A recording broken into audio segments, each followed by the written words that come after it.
you, everybody, very much for your patience.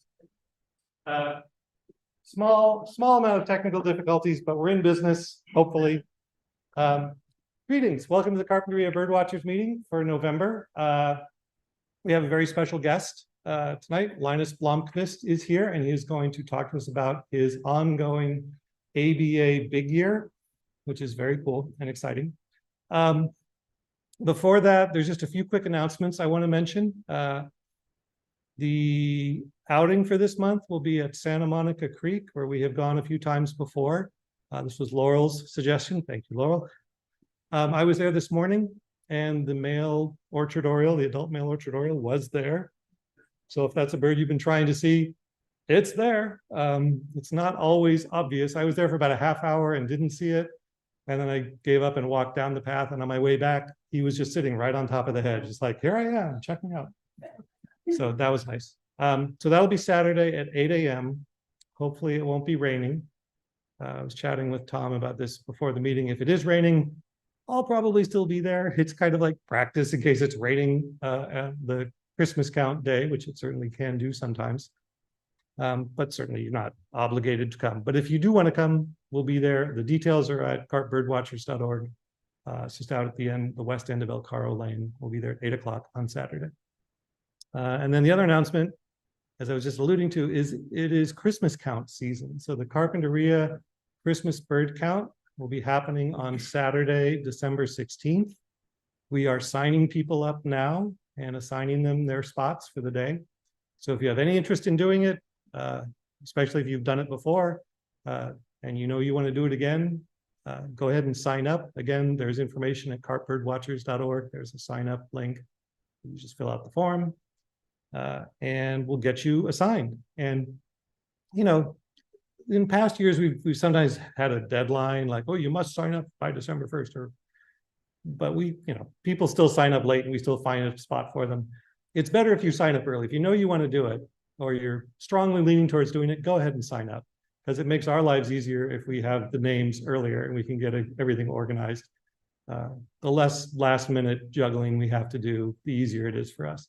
But don't let that stop you. If your schedule clears up at the last minute and you think, oh, I want to do this, but it's the last minute, that's okay too. We just want everybody to show up. Last year, for the first time, we had more than 160 species. We ended up at 161, which was very exciting for me personally. So hopefully we can do well again this year. See if the birds cooperate. It's kind of up to the birds more than it's up to us some ways. But that's very exciting. So I'm looking forward to that. I think that's it for announcements. Am I leaving anything out, Laurel? I'm looking at Laurel like she would know. She would know. No, you would know, actually. Laurel knows a lot. Okay, so with that said, oh, you know what? And I'm going to go ahead and admit these folks from the waiting room, because they've been patiently waiting. And we will get started. So as I said, tonight's official talk is by Linus Blomqvist. I didn't really prepare a good introduction for Linus, so I'm just going to wing it. He is in a PhD program at the Bren School at UCSB. Is that right? Yep. Not directly relevant to your birding, but political science, I want to say, kind of environmental economics, which is a very cool thing that we could talk about, but we have something more exciting to talk about, at least for the purposes of our group, which is Linus's ongoing ABA Big Year. So the American Birding Association organizes, adjudicates, provides some level of oversight of a competition that takes place basically every year in North America, where some birders go out and see how many species they can identify in the ABA area, which these days is the 50 US states plus Canada, and I think a few French islands off. Yeah. So Linus knows a lot more about this than I do, and it's very cool. So I'm going to go ahead and turn things over to Linus. Linus, can I swap seats with you here?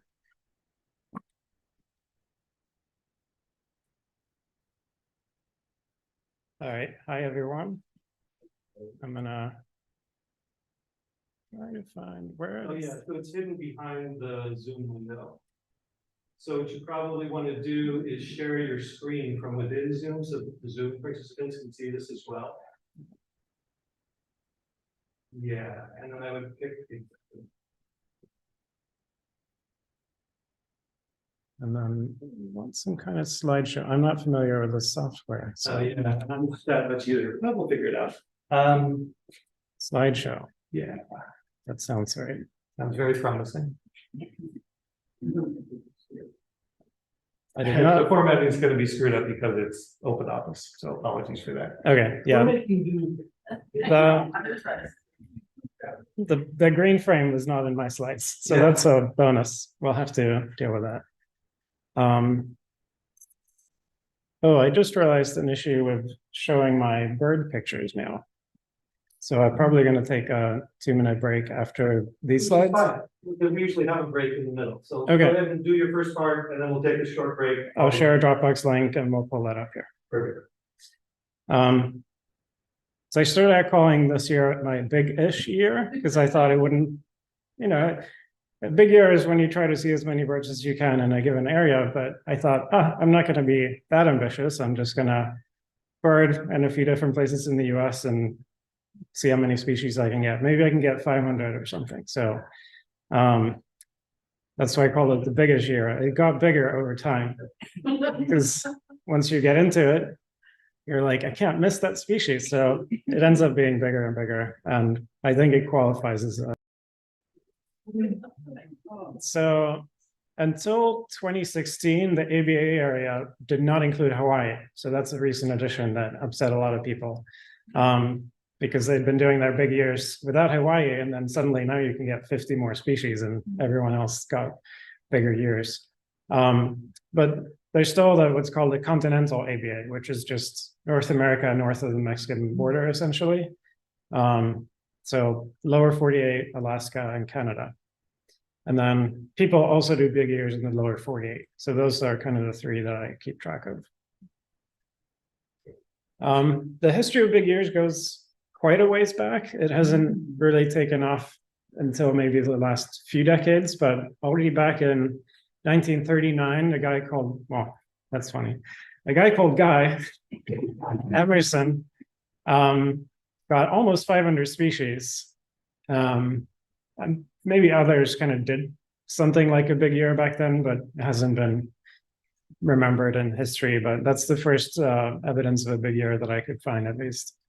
The one that really kind of kicked off the idea of a big year was this big trip. It wasn't really a full year, but it was a 100-day trip that Roger Tory Peterson, who wrote the famous field guide way back, and a British ornithologist, James Fisher, they started in Newfoundland, drove down the East Coast to Florida and then to Texas and up through California and up to Alaska, basically in 100 days, and try to time it reasonably with the seasons.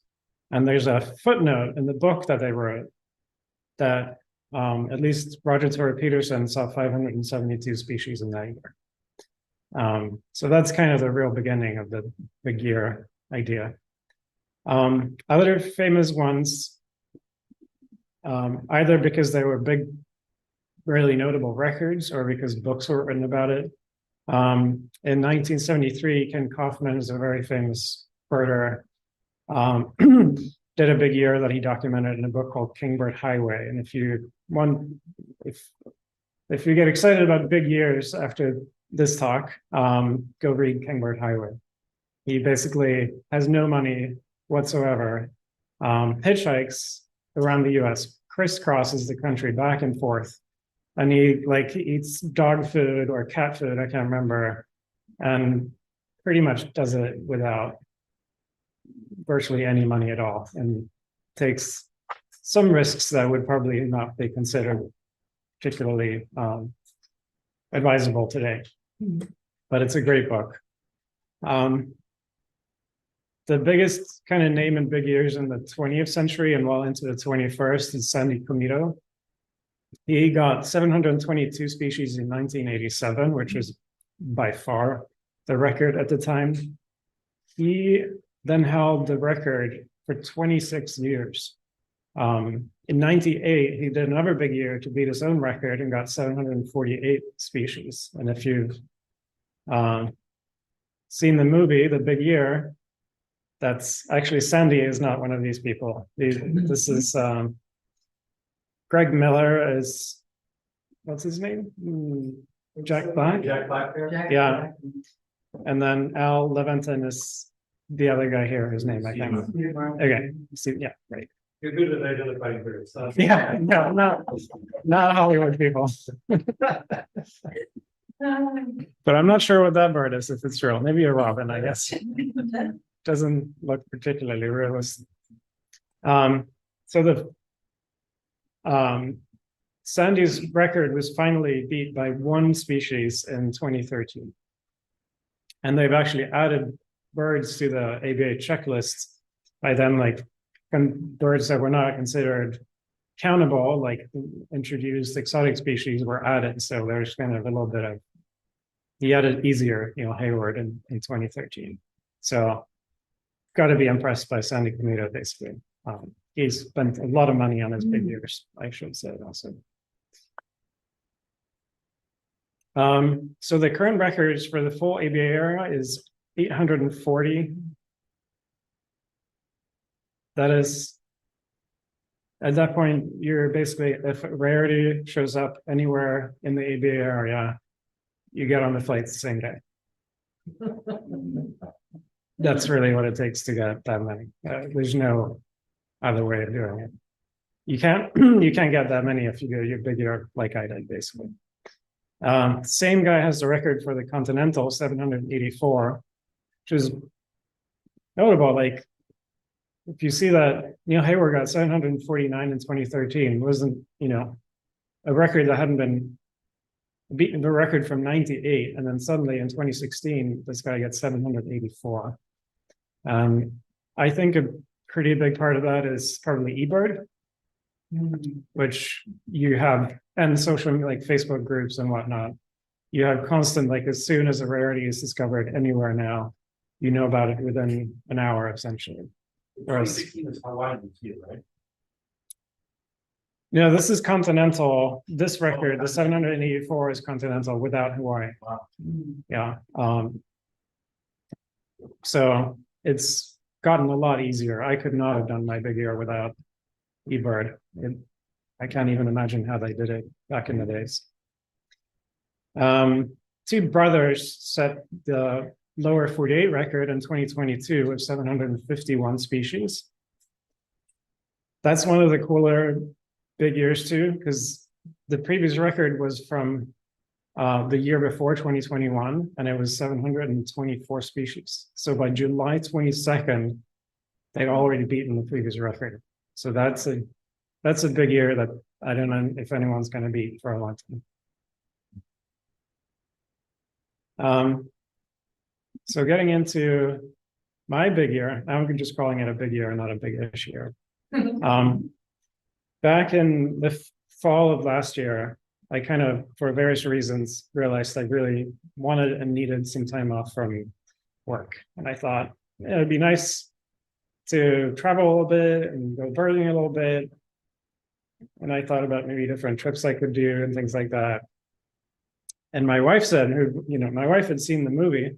It was like, you should do a big year. I'm like, I actually didn't really, because I looked at the movie and the way they beat these records, and I'm like, I don't want to just be spending my year on airplanes chasing individual rarities and missing half of them and having spent $1,000 in 4 days for nothing. Like, it didn't appeal to me at all.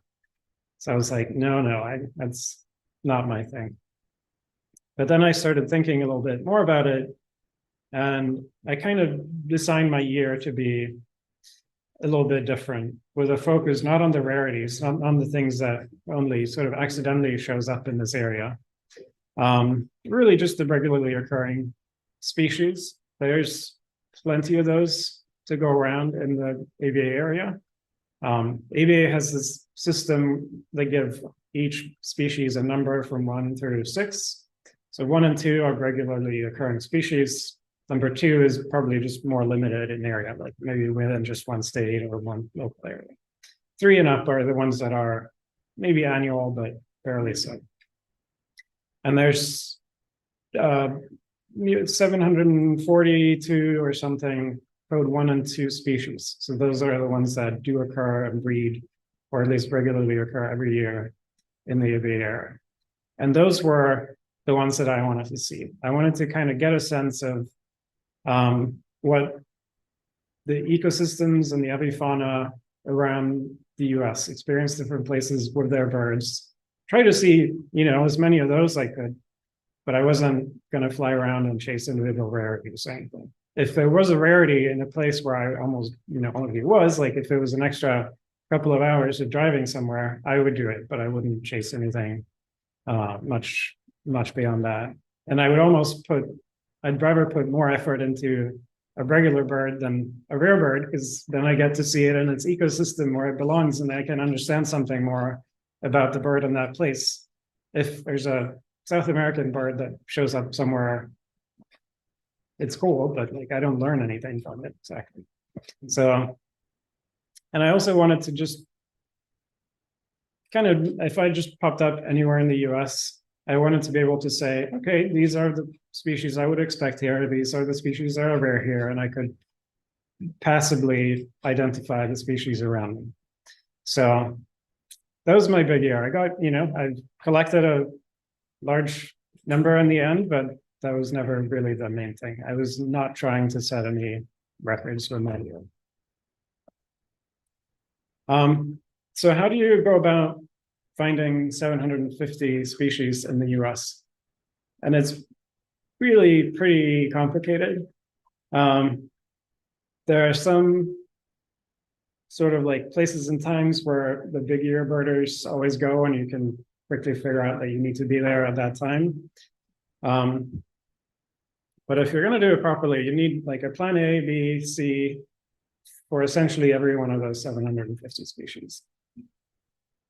So that gets complicated very quickly. And this is one of many spreadsheets that I have. It's basically every row is a species, and then I have the different areas that I divided the country into in these columns. So you see there's California, the Southwest, Texas, Florida, Mountain West, etc. And I went through and looked at distribution maps for each of these species, and then noted where that species would be and when. So if I wanted to see trumpeter swan, I would have to be in the Mountain West, Upper Midwest, or Alaska in the summer. And then depending on my itinerary, that would be plan A, B, and C, for example. And then you go through 750 of those and figure out, you get sort of clusters like, okay, in Texas in spring, I have this whole heap of birds, and those are going to be my target species. Birds I can only see in Texas in spring, or at least where my best chance of seeing them is in Texas in spring. And then you develop this like different clusters for different areas of your target species. Birds that occur in many of these regions, once I realize that I can see them in several places, I don't really bother putting it down as a target species. If I come across it in the first couple of places, great. If I don't, and I see that I'm running out of places to see it, then I start worrying a little bit about it and I try to get it. You have to stay kind of focused with your target species for every place you go. This is a really just simple illustration of my process. So this is Baird sparrow. So I look at this, and there are two options for getting it. The upper one, or the northern one, which is the breeding range, is a kind of a pain to get to. And if you do well on wintering grounds, you can get all the species that occur in that area. And so if you do well in like Arizona and Texas, you save an entire trip that year. So you really want to get that in Arizona or Texas. I missed them in both. I missed this one in both Arizona and Texas, and I went to Montana to get it. And that's a different story. So the people that set records, basically at this point, you have to have unlimited money and no other commitments. I was able to be away from my family for longer than I would have thought. I have a wife that's extremely supportive.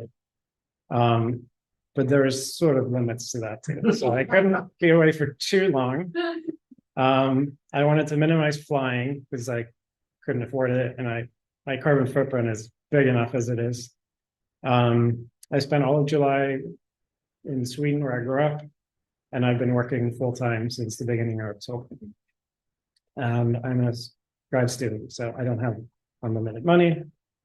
And since I didn't want to fly, I had to do almost all of the lower 48 in one road trip, like a single, I'd say like 90% of the lower 48 I did in a single road trip with additional birding in California and a few other places. But a huge chunk of my lower 48 was one road trip. Oh, speaking of family, so I go birding with my daughter whenever I can, and I take her out places. That's enough. So these are the places I went to this year so far. I'm going to the Northeast one more time in December, but I'm basically done with my big trips now. So you see Alaska's there, Hawaii's there. Along the West Coast, I did what's called a repositioning cruise. So a cruise that goes from Vancouver to San Francisco. And that's the kind of line of dots you see off the West Coast. Another notable thing here is that there's a lot of empty space here, a lot of places you don't need to go to. A lot of the birding is really along the southern border of the US. So Southern California, Arizona, south, like the coastal Texas and Florida, that's a huge chunk of your birds because that's where you get the Mexican species essentially. Like all the non-Mexican species are much easier to get, but you need to go to Arizona and Texas and those places to get dozens and dozens of additional species. So that's where a lot of the action is. So it's really like with the exception of Colorado that's in the middle and Montana that has a few dots, it's almost all around the edges of the country. Because by covering the edges, you've got the birds that are in the middle too, mostly. And then you get the stuff that just barely enters the US. This is my species count over the year. So from January through today, I'm at 752 species now. And you can see that it's, with the exception of July when I was in Sweden, it's a nice looking kind of asymptotic curve that flattens out over time, which is what you'd expect to see. So yeah, 752 species. I have been to 670 eBird hotspots or personal locations in eBird. I have 839 checklists. I covered 27, I have checklists in 27 states in the US. I've driven through a few more without birding in them. 130 counties. I have checklists on 208 days so far this year. If you add up all the time in my eBird checklist, it's 740 hours. And I've done 15 pelagic boat trips this year. And there are a bunch on the West Coast, 2 on the East Coast, 2 in Alaska, and 2 in Hawaii. So this is the better you are at this, the lower all these stats are going to be for your target, like for your number of species. So what should impress you is not how many counties I've been to, it's how few counties I've been to. If you're extremely efficient everywhere you go, then you don't need to go that many places. That currently puts me 5th in the AV area this year. This is an unprecedented year, big year-wise. So there's never been this many people hitting 700 species. Usually it's 3 or 4, maybe in a year that hit 700. In several of the past few years, I would have been #1 with the number I have now. So completely different level of big earring this year compared to the past. David and Tammy McQuaid have done big ears for 5 years in a row now. They've gotten over 700 species 5 years in a row. They go to the same places every year. I don't know how they do it, but they're about to hit 800. These numbers include all sorts of weird exotics that are not technically countable. So you may need to subtract from most of these people, you subtract some number that are not countable by ABA rules. I've only. Can you remember the question? Yep. You're at 752. But I saw this the other day, but you're at 749 playing leader. What are the other three species? So 2 are from the recent pelagic out of Ventura, flesh-footed shearwater and Carpinteria Birdwatchers. And then 1 was lumped. So Cordilleran and Pacific slope flycatchers were lumped in earlier this year. So that But I- species spirit here? It still counts by the ABA rules. So I saw Cordilleran flycatcher something like 4 or 5 days before it was lumped. But as long as you've seen it this year, you get to count it by those rules. So by ABA rules, I have 752. So then, like, once you've got your itinerary, the big places you're going to sorted, you need to know, like, what am I doing on a specific day? How do I get all my targets? And in some places I go, I have 30 targets maybe at most. In some places, like when I went to Florida in May, I had 6 targets. That was all, because I'd already been there once. There's an app online called Bird Finder. And you can pick a species and an area, you pick like a spot and a radius, and it ranks the hotspots by the frequency by which that species is seen there. So this is sulfur-bellied flycatcher. Looks like Huachuca Canyon, Madeira Canyon are pretty good bets for that species. So that gives me kind of a sense of some of the top spots. It's not the last word, but it's a start. I look at the eBird maps. I click on, unless it's way too many, I click on all of these hotspots. I check for each hotspot. I check the frequency and when exactly is best to go there to see it. So this is the same species. Clearly, you need to be in southeastern Arizona in between June and August. And this is for somewhere in Madeira Canyon specifically. And then I'll check. So for that hotspot, Madeira Canyon and Pima County, I will check the last few last 10 checklists and see, are they seen every day? Even if the frequency is high, that's over all years. So maybe it was seen a lot in a few years, but not anymore. So I need to check also, is it seen daily? Hasn't it been, if people have been there for 10 days and no one saw it, I need to kind of check that sort of stuff too. So it's a lot of I could spend a long time on each of my targets for any kind of given area I go to. So that's a lot of evenings spent on eBird, basically. So the outline of my itinerary is to cover, there's 4 areas to cover in winter. California, partly because I live here, so I can get a lot of stuff out of the way. I had more, I spent several months in California this year, or a couple of months at least. So nice to get all the resident birds out of the way in January. You can get shorebirds and waterfowl from Alaska and the north, which is nice because then Alaska gets a little easier for you. And then you want to do a couple of pelagics in like winter and early spring to get some of that stuff out of there. Arizona, also nice early in the year to get the resident, like from year-round birds out of the way. But then you have species like bear sparrow that I showed you the map of before, where Arizona is really the best place in winter specifically to get it. Otherwise, you're in for a hassle to get up to where they breed. Same kind of idea with Texas in the winter.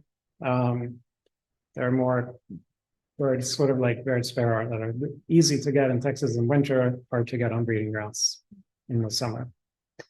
And then the Northeast has a few species. I didn't go there early in the year, but I'm going to go there in December. Spring and summer is really kind of like the big bulk, and so you need to be very careful. April, May, and June is where much of the action of the whole year is happening. And you need to be in all of these places at the exact right time.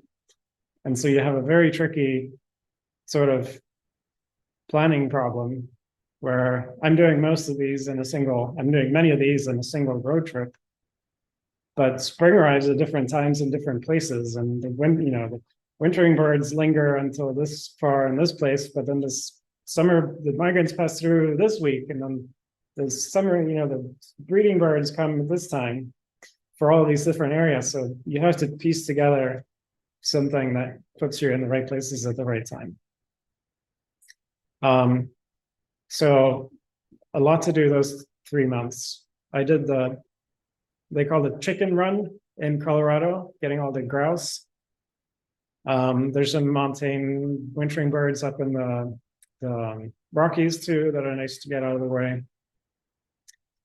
Back to Texas, primarily for all the migrants the migrants that migrate over the Gulf of Mexico and come to Texas before they spread all over the eastern US. So it's like a funneling effect where if you're in the right spot in Texas in like mid to late April, you can get breeding birds from all over, like 2/3 of the US essentially. So that's really, really convenient when you're doing a big year. You just basically there's like a couple of spots that are a square mile, and you can get almost all the warblers in the US in one morning, like on a good day. Then I went to, need to go to Florida. I still had, after doing the winter trips, had some resident birds left. There's a small, like 3 or 4 or 5 birds that only breed in Florida. You need to get those. You need to do pelagic that goes from the East Coast into the Gulf Stream. The Great Lakes area, like Ohio and around there, are great because anything you missed, like any migrants that breed further north that you missed in Texas, you can get on the staging grounds in the Great Lakes. You need to go to the Northeast. You want to be you want to get some of the mountain birds like Colorado, Sierra Nevada in the summer too. I did both of those.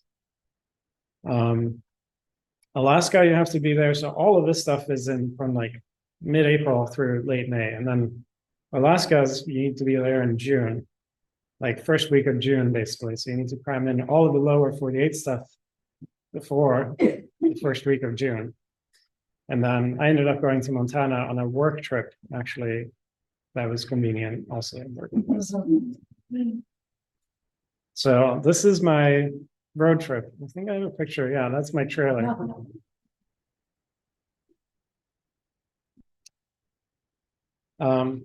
So I started here. I went and did the chicken run in Colorado and mountain birds and all of that stuff. That's the first. I hope you can sort of interpret my arrows here. So I rode in Colorado with a friend who came along for a week there. I then drove to Austin, hang out with my family there for a week before meeting another friend in southern Texas. I did the Lower Rio Grande Valley, which is on the border with Mexico down there. Went up to the upper coast of Texas, then Florida. And this is timed perfect. So like for the grouse in Colorado is just about as early as you can get. Like if any earlier, and you would have probably missed them because they're doing their display things and they don't start until a certain date, and there are winter storms and stuff. So I was really pushing it with how early I could go to Colorado because I wanted to be in Texas at the right time in mid-April for the big push of migration through there. And then I needed to be in Florida in time for the summer breeders to have arrived there, which is not until like later in May. Or not later in May, like really late April, early May. circle in North Carolina is the pelagic boat trip that I did. I was there into the Gulf Stream. Now we're into like 10th, 8th of May, something like that there. I then went up to the Great Lakes area, where now it's like 3 weeks-ish after Texas. So the birds that have been pushing through Texas, coming up, moving north, have now reached that area. So I'm basically riding the same migration wave in the Great Lakes area. I'm just cleaning up a few species I didn't get in Texas and getting some of the local breeders here too. I then go to Kentucky and Nashville, where I'm meeting up with my wife and daughter again for a week. I fly out to the Northeast, bird there for 5 days or something. I've left my trailer in Nashville. I then fly back to Nashville, drive home via Colorado again. So this is basically about as optimized as you can get in a single road trip to get most of the birds in the lower 48. How long was this? 2 months. 2 months? Yeah. 2 months. Yeah. So I mean, this is Colorado. I was there for sort of a week approximately, and we covered many miles in those 7 days. It's a pretty big state, and we went all over the place. Most of these dots are different species of grouse, and then some mountain birds up west of. All the roads were passable, but like just barely. If I'd gotten there a little earlier, it would have been tough. But there's, 15 feet of snow next to the roads in some places. This is the Northeast. Again, you have to be efficient. So this is a pretty small number of places to go for all the target species I had up there. And that was quite like 20 probably at that point. So not only do you need to know where to get each specific species, you need to then find places where you can get several of them at the same time so that you save time. This is where I went in Alaska. So basically,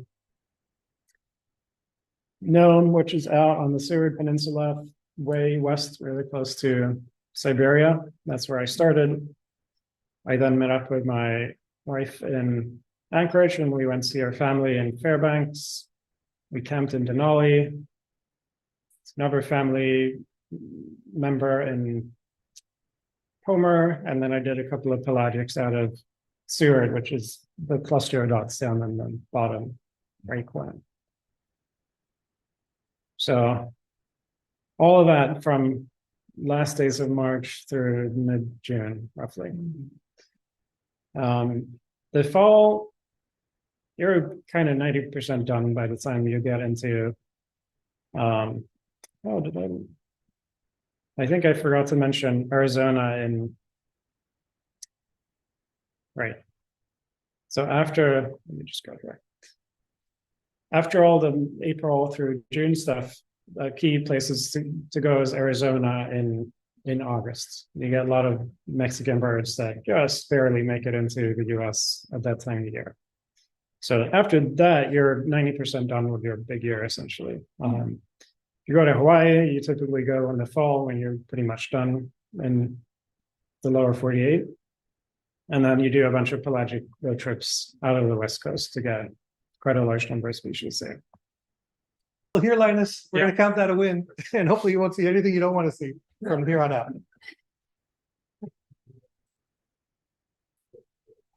I have a question. Ready? Yep. In the bigger movie, as you go across the country, you run into the same people, right? I don't know, was that a thing? You see the same people in different spots? And Yeah. is it like camaraderie or competition, or how would you describe it? It's totally collaborative. So I know everyone in the top 6, 7, 8 or so, and we share tips. And I've gotten a lot of advice from the McQuaids that are on the top, like, I'm going to Arizona. What should I think about? Like, where did you get this species? So we help each other out. I don't think at least this year, there's not anyone who wouldn't share good info. And yeah, you do run into the same people. Like some of these are just classic places to go in a big year. So Texas, like second, third week of April. If you're doing a big year, you're going to be there then, like no doubt. Alaska, like second week of June, you can count on people being there. So for the photos, can you just like pick a few spots with like a particular bird you want to share with like a few button ups or something rather than trying to get through them all? yeah, I figured we would just do the Q&A until Okay, yeah. we run out of questions. And then, I mean, I can pull up something pretty to look at, but Keep going, do what you're that's my favorite. Yep. Go for it. You were first. Well, you're relatively young man, actually, this may be premature, but are you gonna do it again? Not in the US. Like, I had a great time, but it would just be a repeat of this. Like, I don't have any desire to get a larger number of species. But again, it just means chasing more rarities, and I don't want to do that. So it would just be a repeat of what I've already done. Plus, like, I didn't go into this, but you have to go after every countable parrots and peacock and all sorts of weird exotic stuff that I don't care about. And you have to go and get those too. So I would do more like, I've found lots of places now I want to go back to and bird again. If I ever did a big year, it would be a different continent somewhere. But you look at the back of those places that you enjoy, take it down. Yeah, I think so. Yeah. I was just wondering where in Hawaii would be the best place to see the endemic birds. So they're spread out over 4 islands. Big Island has probably the largest number of endemics. And then Kauai has a fair share. Oahu has 2, 3. And then Maui has 3 too, but they're extremely difficult. So there's like 6 people get to go to the place where they are for a month, and you have to be clicking on the button in the right second. And it's only the first Saturday of the month, and it's just I didn't even bother. And some of them if you can go quickly before they go extinct, that's also a good idea because they're dying out. I tried one of the species I tried to get in Kauai. There's estimated to be about 5 left in the wild, so I didn't get that one. What was your favorite place? I think Alaska was my highlight. Yeah, I was just so and specifically the part of Nome out in the west. It was just so, like, I birded 16, 17, 18 hours per day because it's just light all the time. I slept in the rental car, which I did when I didn't have my trailer generally. And so it was just nonstop birding for 5 days. And just, it's so great. All the shorebirds and waterfowl and everything and breeding plumage way prettier than they are when we see them here in the winter. Beautiful on the landscapes and everything. So, and some kind of dream species I really wanted to see as well. So, yeah. And how, like the plan, did you plan ahead of like the beginning of the year, and then did you have to plan all that, or did you have a plan before the year started? The kind of the big picture itinerary was set before the beginning of the year. Yeah, pretty much. They're just places you have to go to at this right time. And I'm like, once I was in a place, I would pretty much plan the night before where I would go the next day. Because maybe I got a bonus target I didn't expect in one place, and so I don't need to go to the other place the next day. And so I would just go straight to a new spot. And so highly kind of semi-improvised when I'm in a place, but being in Texas in mid-April and all that kind of stuff was planned way before. I saw that you were, Bernie Bird, you were in the backcountry recently, like last weekend, but is there something here that you're still trying to get? Not now, no. There's nothing left in California for me.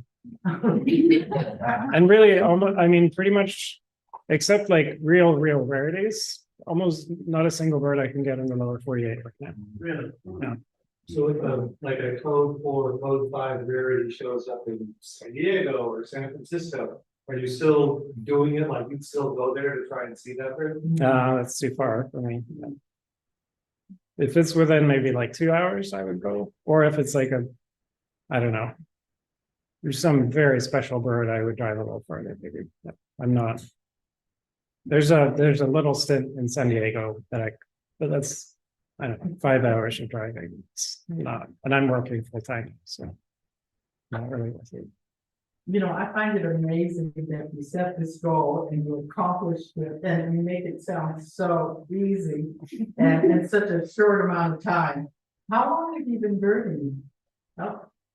Oh, I started before I like remember, because my dad is a birder, so Wow. I was out with him from, like, I remember birding with him when I'm like 5. So, Okay. but I had a huge, like from age 20 to mid 30s was a big, very little birding. So it's been on and off. Okay. And what type of binoculars do you use? I had Swarovski binoculars in the scope. Okay. Thank you. This is a question that you asked me. Is there a line in the ocean that I want to go across? I think it's 200 nautical miles. Yeah. But no pelagic ever goes that far out. All the family declared staff along is quite a bit of planning. Be somewhere and am I gonna get a campsite come out and all that? If you're having blow ups on the road with the trailer and the camping, that all go pretty smoothly, you gotta stop anywhere. I mostly boondocked, so I would like show up somewhere and find a spot. I stayed in a lot of Walmart parking lots, which is convenient because they're everywhere. I had campgrounds reserved for certain places, but I try to keep that to a minimum so I could decide day by day where I would go and where I would do. So that it's tricky. Like you need to be very aware of. You don't want to end up at 10 p.m. and not have any place to stay. So you need to, even though you're changing your, like from day to day, my plans are changing all the time because again, like maybe I really scored in one place and I don't need to go to the next place. I'm just going to shoot next to, somewhere else. So you need to be aware of where you're going to sleep. But sometimes I wouldn't decide that until the afternoon. I don't really have time to go grocery shopping. Well, when you park in a Walmart parking lot, it's good.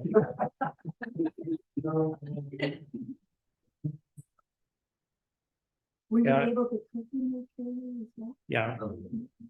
It's fully equipped, so it has a shower and bathroom and kitchen and everything. So you can live there pretty comfortably. Did you have any problems in there? I hit a deer in Texas. Could have been really bad, and my car was pretty damaged, but still, like I could drive it. So that was a close call.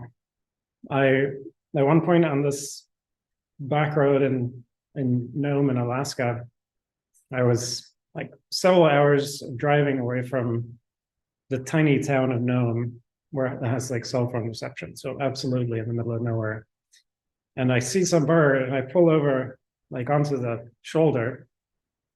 And the road is like raced up like this. So it's just like raced up gravel, probably 15 feet above the tundra. And so I pull over and the shoulder just goes like this.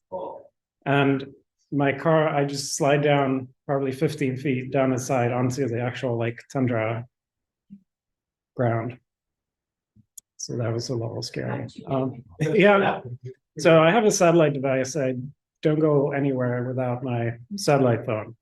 So that wasn't actually what saved me, but I could at least communicate. So I texted my wife who tried to find a towing service in the town. But they didn't have anyone who could really do it, and they couldn't figure it out, and they were making phone calls and nothing happened.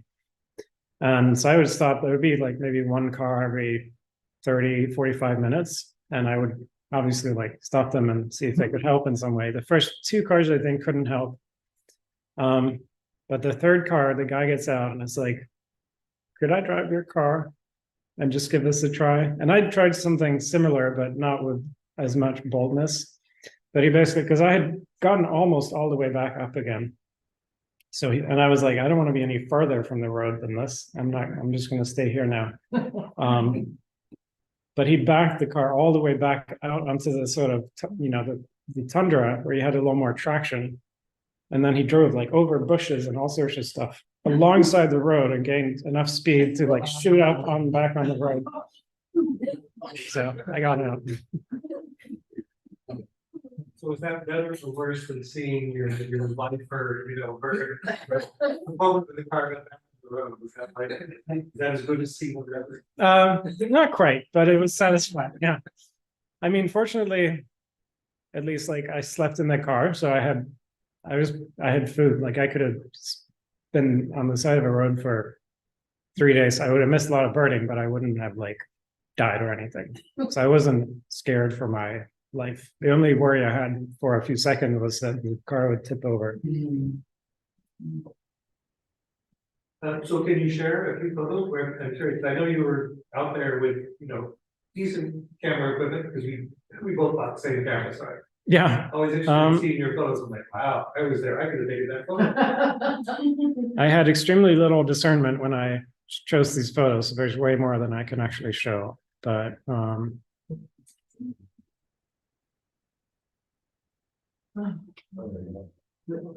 this is a hawk owl in Fairbanks.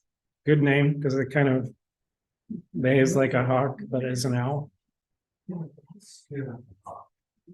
Yeah, it's a cool bird. To find this one, so it's hidden on eBird. So it's a sensitive species on eBird, so you can find the locations on eBird. So I went through, and so you like eBird basically doesn't help you unless you know like the loopholes, which is photos show up. Like if you go to a county and you look at photos of this bird, you don't get the checklist, but you get the name of the observer. So that gives me a name and a county. And then I go to their eBird profiles and see if I can find an email for them. And so I did that for a number of people. And then I emailed some of the top, because you can see the kind of big squares that are like 10 by 10 miles or something. So I knew that they would be, I knew they were one near Fairbanks. So then I also looked at whatever the county is there and the top eBirders, see if I could find an email for them too. And I just blasted out lots of emails. And then someone was like, go exactly here on this boardwalk and it's going to sit right in front of you. And I did.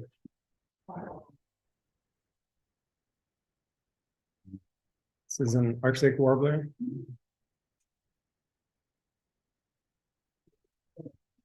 Orange puffin. It was pouring down on this day, so the conditions weren't. See that? That's off Seward on the south coast. Thick-billed murre. Parakeet auklet. Common redpoll. Emperor geese. These are cool birds. Emperor goose. They're cool birds.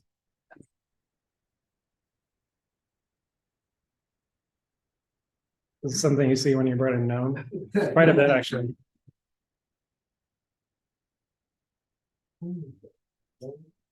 American golden plover.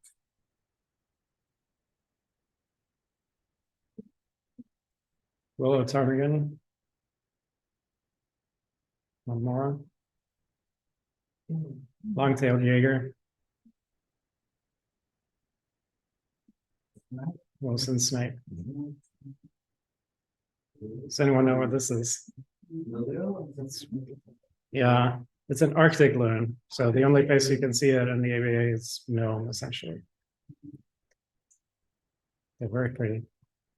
Sometimes your photos are like this. I didn't mention, but I've documented either with photos or recordings about 98% of the species I've seen this year. So if it's my only chance, I'll take a really crappy photo too. And this is Steiniger scoter, which is very rare up in Alaska. Snow bunting. Sang for me a little bit. This is never a terrible photo, but three of these are spectacled eiders, which is kind of one of my dream birds this year. So these photos, like some of the crappiest photos, mean the most to me, so I included them anyway. Long-tailed Jaeger. They're prettier in the summer. Everything is prettier in the summer in Alaska. And they're really on the summer, right? Yeah, they're super common, just everywhere.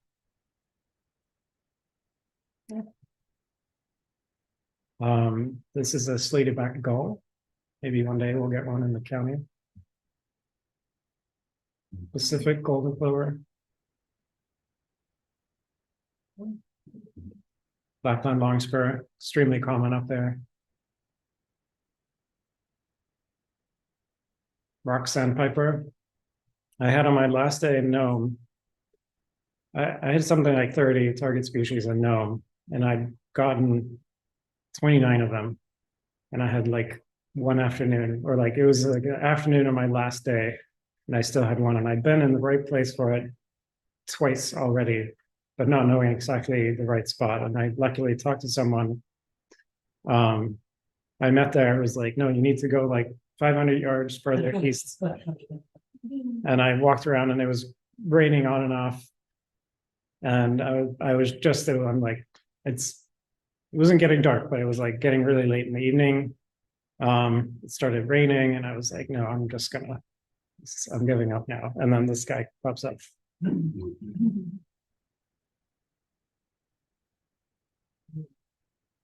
Arctic tern, very common up there. This is Smith's longspur. Every big birder has nemesis species. So birds you tried to see repeatedly and missed every time. And I spent a lot of effort in Michigan and around there trying to get the last few wintering Smith's longspurs there. But I was probably a few days too late. Like everywhere I went, they'd already left. But there's a spot in kind of near Denali in central Alaska where they're known to breed. Really not that many breeding pairs in Alaska even. But I went there and managed to find it. A little bonus too when you're on a pelagic boat trip. More terrible photos of extremely desirable birds. This is a Kittlitz murrelet. It's endemic to those sets of fjords down there in southern Alaska, essentially. I think that was my Alaska bird. I have lots of photos from Alaska, but these are the ones that I arbitrarily chose. It's interesting, like I get a sense of just the scale of what we do. Like dipping in and looking at just a few select photos, just one little trip that was part of the whole year. Like we were doing that for months on end. Yeah. Again, 752 species, that's a lot of species. Some of the best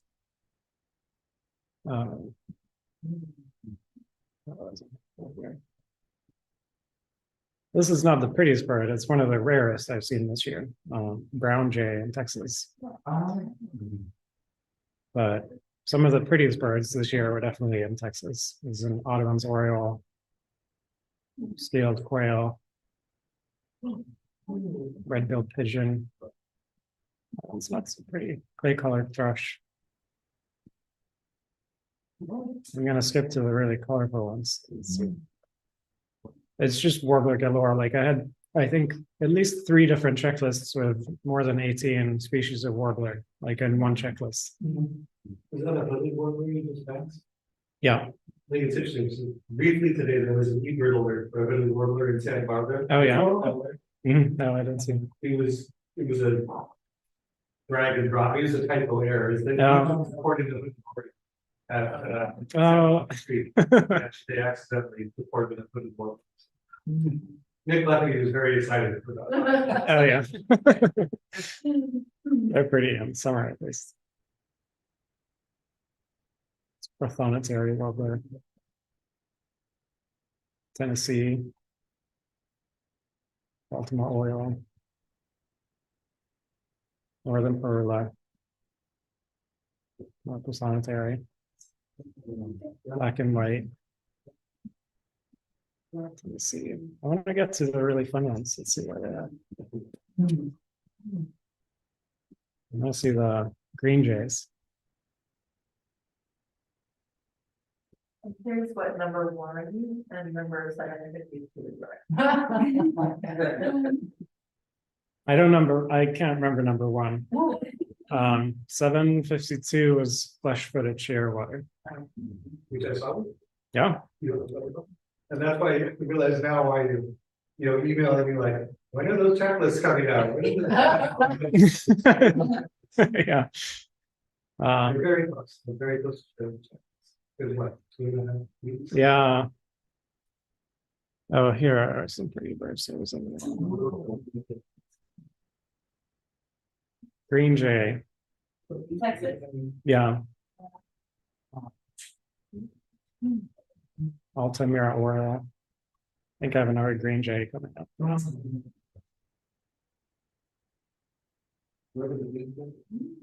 Where? They're in the lower Rio Grande Valley in Texas.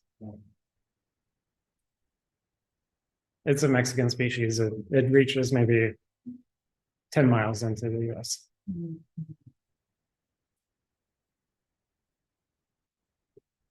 Long-billed thrasher. Hook-billed kites.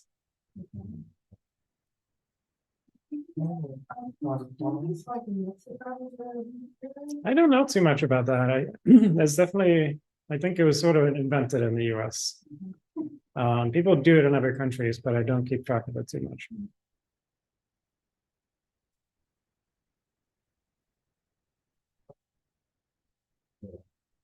What's that? Oh yeah, crested caracara.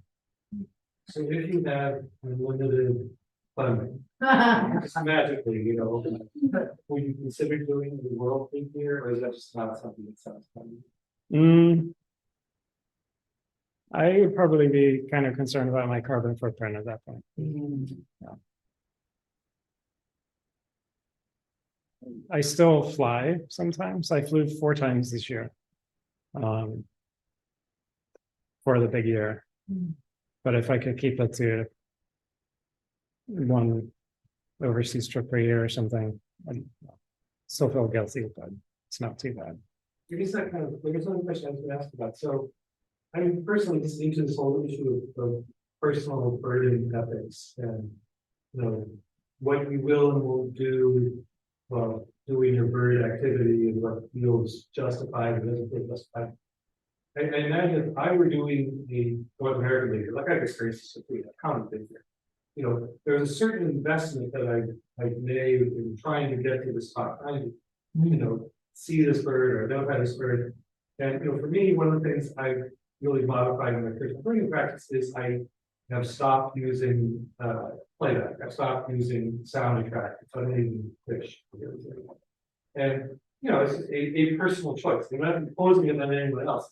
But I'm curious about the pressures that you felt as you're there, you've got a limited time, you're trying to be efficient. I've talked to you about this already, so I kind of know where you're coming from. So I'm curious if you could just share a little bit of how that pressure influenced your own birding ethical choices around things like that. Yeah, it's tempting. So I use playback. In the right circumstances that I judge make my own judgment where it's appropriate, so. Are other birders around? Is it a sensitive species? Is it the breeding season? All sorts of factors, and I just make a case by case judgment. Is it a species gets harassed with playback all the time? Am I like the only one that's going to disturb it for 30 seconds in the whole year? Probably not that bad. It's tempting to do it in times when it's not appropriate, I'll say, yeah. But I try to not do that. I think the beginning of my own kind of journey on this question was being at a local birding spot and seeing and meeting a big ear birder for the first time. And the way I met this birder was they had hung their speaker in the bushes and he was just, blasting out chickadee alarm calls, and all the birds were agitated and coming around while they checked out different birds. And, again, I'm not judging, but it was just an interesting experience for me to kind of put myself in that position. And if I were, here for an hour and then I'm on my way to San Diego for the next species, it would be a very strong temptation to get those birds as fast as possible. Yeah. Does that really work? It seems like you're saying that it works. But Yeah. Isn't there a feeling that it's bird harassment in a way? Oh, we could talk about this for hours. You'll get very different opinions from different people. Interesting. Yeah. I think this is a way to summarize it. I kind of make my own judgment based on what I know and what I feel about different circumstances. So do you believe you used it like 50% of the time? Not that, no, not that. Yeah, It's only like when I really need it. First, I try to just find the bird, right.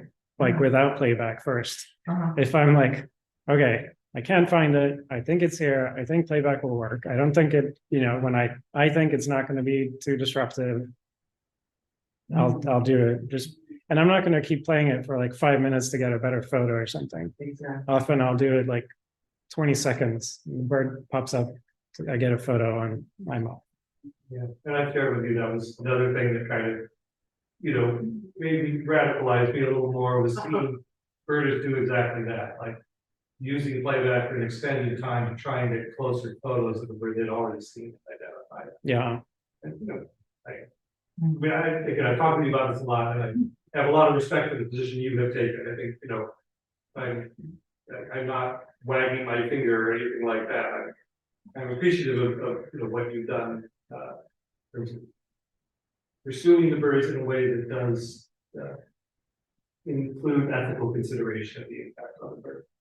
I say there are many ways of disturbing birds other than playback too. Like I felt especially very clear to me in Alaska that you're on the tundra and basically you're just walking in a giant colony of birds. Like they're just breeding everywhere. And so you could try to sneak up on birds, but like you might flush them from their nest. You might get a great photo, but I would have gotten way better photos in Alaska if I'd been harassing the birds more by just trying to approach them. But I would usually stay at a distance and not really try for better photos. Because they're doing important things at that time of year. Okay, well, we're actually over our time. So any last questions for Linus? I was thinking about how they're going to be renaming the birds, Mm-hmm. right? And how that's going to, do you have an overview of how you feel that's going to affect those of us that bird and are just beginning to learn the bird names? And I know. The kind of word. I know exactly. Oh, Wendy needs to go to sleep. I think it's great actually that they're changing the names. Okay. Basically, I think the names should honor the birds Yes. and not people. So I'm for it. Right. Yeah, that's interesting. Oh, thank you. And thank you for coming out and putting up with.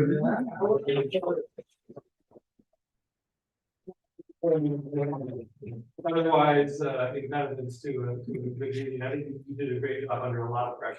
Yeah. Great. Thanks, Linus. Yeah, thank you. And thanks everybody for coming. Come out Saturday, we'll look for that over, let's have a lot of the tree and sign up for the Christmas count. And we'll also